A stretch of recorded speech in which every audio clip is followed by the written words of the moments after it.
Hello friends, हमारा चल रहा था क्लास 11th का चैप्टर जैव अणु बायोमॉलिक्यूल्स। लास्ट वीडियोस में हमने डीएनए का JD Watson Crick model difference पढ़ लिया था, आरएनए, टीआरएनए, ठीक है, ये सब कंप्लीट कर लिया था। उनके लिंक आपको डिस्क्रिप्शन बॉक्स में मिल जाएगी और प्लेलिस्ट भी बनी हुई है जैव अणु बायोमॉलिक्यूल्स चैप्टर नाम से। जो आज का हमारा टॉपिक है वो है मोनोसैकेराइड, जो आपका 3 नंबर में आता है। यह आपका 11वीं क्लास में 3 नंबर में आता है। मोनोसैकेराइड पर टिप्पणी कीजिए और इसके 2 एग्जाम्पल्स लेने होते हैं। तो आज की वीडियो में हम यही कवर करेंगे। तो पहले मैं आपको थ्योरी पढ़कर बता देती हूँ कि मोनोसैकेराइड होते क्या हैं। ये सबसे सरल प्रकार के कार्बोहाइड्रेट होते हैं। अगर आपसे कोई पूछने लगे कि मोनोसैकेराइड क्या होते हैं, तो मोनोसैकेराइड क्या हैं? सरल प्रकार के, सिंपल टाइप के क्या हैं? कार्बोहाइड्रेट्स होते हैं, क्योंकि इनमें शुगर का केवल एक ही अणु पाया जाता है। अब आपसे कोई पूछे कि जो मोनोसैकेराइड हैं वो सरल प्रकार के ही क्यों हैं, सिंपल टाइप के क्यों मोनोसैकेराइड हैं, या फिर सिंपल टाइप के क्यों कार्बोहाइड्रेट्स हैं? क्योंकि इनमें शुगर का कितना, केवल एक ही अणु पाया जाता है। ये स्वाद में मीठे तथा जल में घुलनशील होते हैं, परंतु कार्बनिक यौगिकों जैसे chloroform, benzene, alcohol, ether, kerosene मतलब मिट्टी का तेल आदि में अघुलनशील होते हैं। यदि हम मोनोसैकेराइड को जल में मतलब मिलाएं तो वो एकदम घुल जाएगा, घुलनशील होगा। लेकिन अगर कोई कार्बनिक यौगिक ले लें हम, जैसे क्लोरोफॉर्म में मिलाएं मोनोसैकेराइड, तो बिल्कुल नहीं मिलेगा, ना ही बेंजीन में, अल्कोहल, ईथर और इसके अलावा जितने भी कार्बनिक यौगिक हैं उनमें क्या है, मोनोसैकेराइड अगर हम मिलाने लगें तो वो नहीं मिलेगा। ठीक, मोनोसैकेराइड को कार्बन परमाणु की संख्या के आधार पर पुनः वर्गीकृत किया गया है। मोनोसैकेराइड में कार्बन की जितनी संख्या होगी उसके आधार पे भी मोनोसैकेराइड को बांटा गया है, जैसे ट्राइओज, टेट्राओज, पेंटोज और हेक्सोज। अगर मोनोसैकेराइड में 3 कार्बन है तो ट्राइओज, 4 कार्बन है तो टेट्राओज, 5 कार्बन है तो पेंटोज और 6 है तो हेक्सोज, ठीक है, आदि उपस्थित होते हैं। मोनोसैकेराइड मुख्यतः 2 रूपों में पाए जाते हैं। जो हमारे मोनोसैकेराइड है वो कितने रूपों में पाए जा रहे हैं?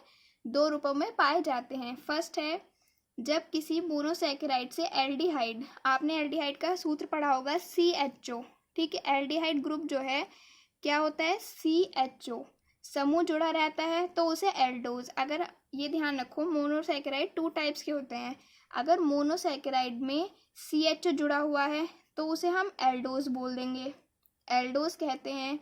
और जब भी किसी कीटोन, जब कीटोन को किससे रिप्रेजेंट करते हैं, C डबल बॉन्ड O जुड़ा होता है तो उसे कीटोज कहते हैं। अब देखो, अगर मोनोसैकेराइड है और उसमें CH जुड़ा है तो जब उसके नेम को लिखेंगे हम तो उसके लास्ट में हम एल्डोज जोड़ देंगे।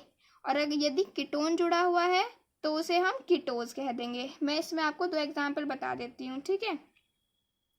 फर्स्ट एग्जाम्पल ये है, तो अब हम इसके 2 एग्जाम्पल देखेंगे। फर्स्ट एग्जाम्पल हमारा ये है जिसमें C सिंगल बॉन्ड OH, और ऊपर देखो, आपको पूरे एग्जाम्पल में कुछ नहीं देखना, वहाँ पे पूरा एग्जाम्पल, यहाँ पर इतना स्ट्रक्चर तो सब दोनों में सेम रहेगा, हर एक एग्जाम्पल में सेम रहेगा।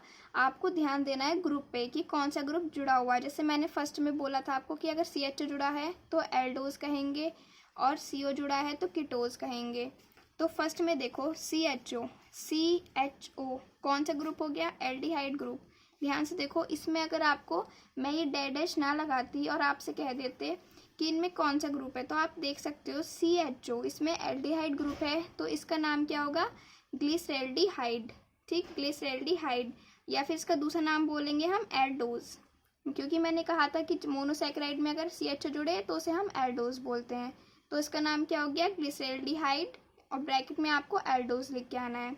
दूसरा एग्जाम्पल देखते हैं, एग्जाम्पल नंबर 2।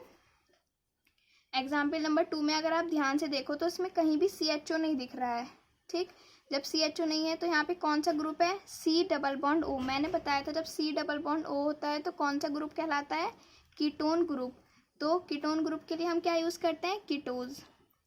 तो डाईहाइड्रोक्सी एसीटोन, इस पूरे का नाम क्या हो गया, डाईहाइड्रोक्सी एसीटोन, जिसके ब्रैकेट में हमने लिख दिया है कीटोज।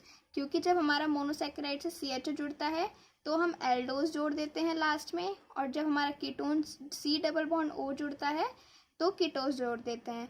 ठीक है, तो मोनोसैकेराइड क्या होते हैं? सरल प्रकार के कार्बोहाइड्रेट्स होते हैं। और सरल प्रकार के क्यों होते हैं? क्योंकि इनमें शुगर का केवल एक अणु पाया जाता है और ये जल में घुलनशील होंगे, परंतु क्लोरोफॉर्म, बेंजीन जितने भी कार्बनिक यौगिक हैं उनमें ये अघुलनशील होंगे। कार्बन परमाणु के आधार पर इनकी संख्या बताई जाती है। 3 कार्बन पे तो ट्राई, सब में आपको OS ही जोड़ना है। 3 के लिए ट्राई, 4 के लिए टेट्रा, 5 के लिए पेंट और 6 के लिए हेक्सा। ठीक, और इसी प्रकार जब CHO जुड़ेगा तो एल्डोज जोड़ देंगे और जब C डबल बॉन्ड O जुड़ेगा तो कीटोस। तो फ्रेंड्स, वीडियो पसंद आई तो लाइक कर देना। Thank you for watching.